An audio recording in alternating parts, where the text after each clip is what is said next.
Simula pa Sabado, unti-unti nang nakakaranas ng sama ng panahon ang buong lalawigan ng Cagayan dahil sa bagyong Goreng. Sa Zone 3, Dalin, Bag-aw, Cagayan, sarado pansamantala sa mga motorista ang isang tulay. Nabutas ang gitnang bahagi nito dahil sa walang tigil na pag-ulan. Rumaragas ang tubig baha naman ang mararanasan sa Masikal Road sa Barangay Masikal. Kaya't pahirapan sa mga biyahero ang dumaan sa naturang kalsada.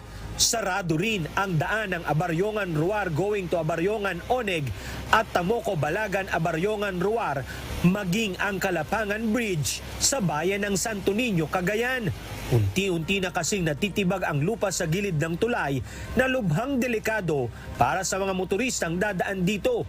Kalaunan, unti-unti nang umaapaw ang tubig baha sa ilang lugar sa Cagayan. Kabilang na riyan ang Zone 4 at 6 ng Barangay Minanga sa bayan ng Apari.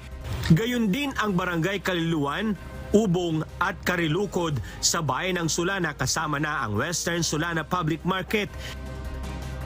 Ganito rin ang sitwasyon sa Maraburab Elementary School sa bayan ng Alcala, Cagayan. Pagbitak naman ng lupa malapit sa Small Water Impounding Project o SWIP ang naging eksena sa Barangay Kabuluan, Alcala. Dahil sa ganitong sitwasyon, agad na nagpatupad ng forced evacuation sa Barangay Kabuluan, Alcala. Ngunit nauna nang inilikas ang mga residente sa Barangay Flourishing at Santa Clara ng Gonzaga sa tala ng Provincial Disaster Risk Reduction and Management Office ng Cagayan.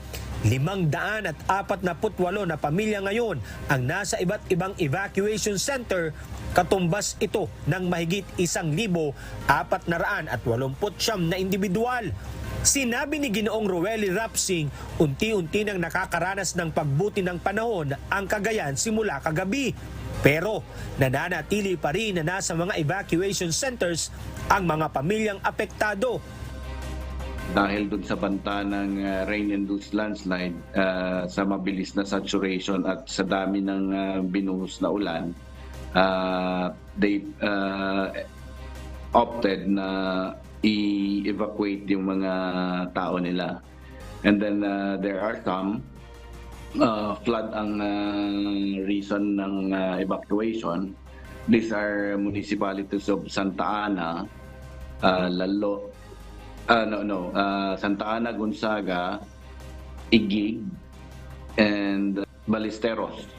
Sa kabila ng maraming apektado, nananatili pa rin umanong sapat ang mga family food packs na maaari nilang ipamigay sa mga inilikas na pamilya. Alan Manansala, UNTV News and Rescue.